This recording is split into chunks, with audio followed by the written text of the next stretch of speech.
Hey guys, it's Kara. Okay, so this week the main topic was falling for someone who's bad or just not right for you. This has happened so many times to me. Usually I am really good at picking really bad guys. I've done this on several occasions. It has turned out terribly for me every single time.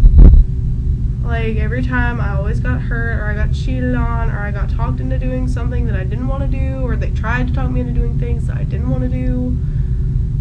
And like, it's emotionally scarring to have stuff like that. Like, we're not made to put up with that much pressure and that much pain. Like, we're not made for that. Like I said, it's happened a lot. There's really basically one good exception for that, and that's Jared. He's sitting right there, kind of chilling in the corner.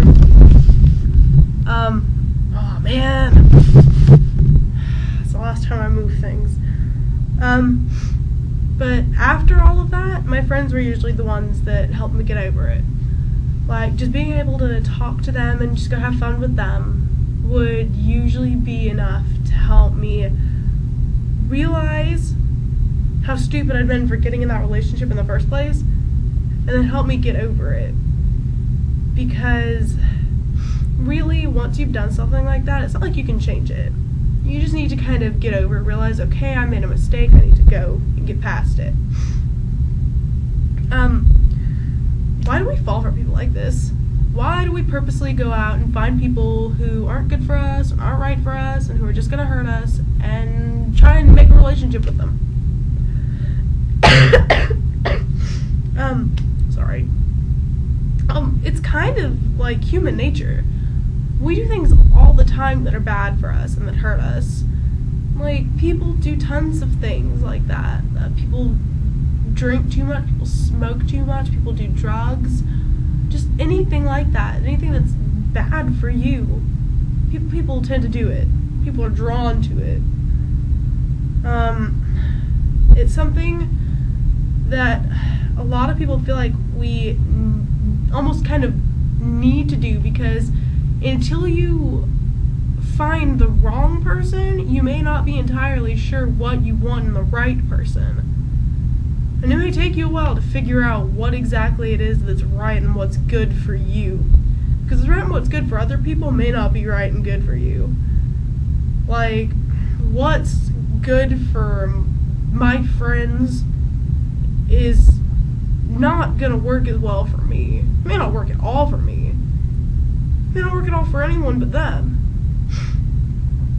Like, each of us have selective tastes, and each of us have things that are going to appeal to us and that aren't going to appeal to us and that are going to bother us.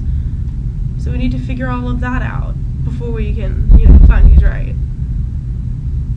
Spring break.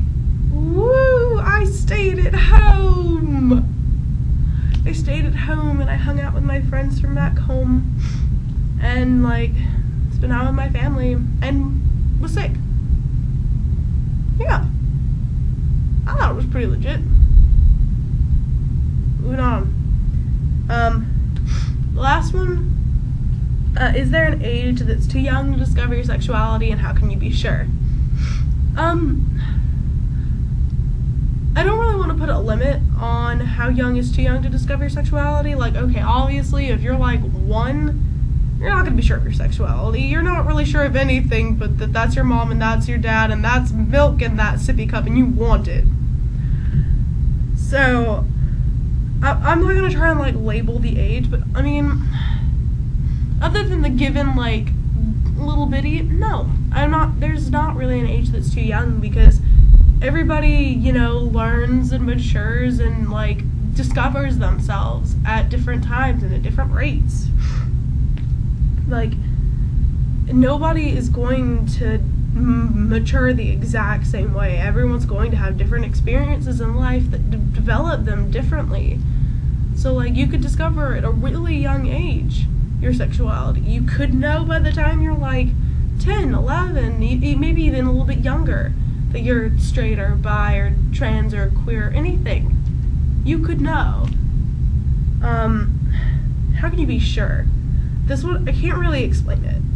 Like, this is one of those things where when you found your sexuality, you're gonna know it.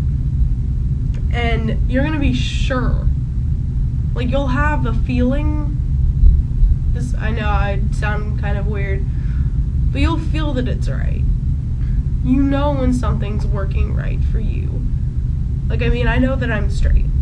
I'm sure that I'm straight. I have no doubts of my straightness. Like, I am certain, but I can't fully, thoroughly, exactly explain to you how I know. But I know. And eventually everyone comes to that conclusion. Everyone finds that place where they know what they are. It may take some people a lot longer than others. It may take some people no time at all.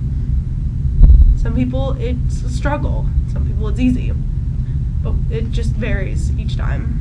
So, if you don't know, that's fine. You'll figure it out. And if you do know, that's great. Good for you. But if you need to talk about it, you know, all of us are here. You can email all of us, talk to friends, family, anybody you know who's, like, comfortable talking about that kind of thing. Yeah. Okay, my video is getting rather long, so I will stop now. Like I said, email us. We like getting emails. You can message me on Tumblr. I don't get on as much as I used to. I should. So message me on Tumblr. And I'll put the link under here. And I hope all of you have a really good week. See you guys.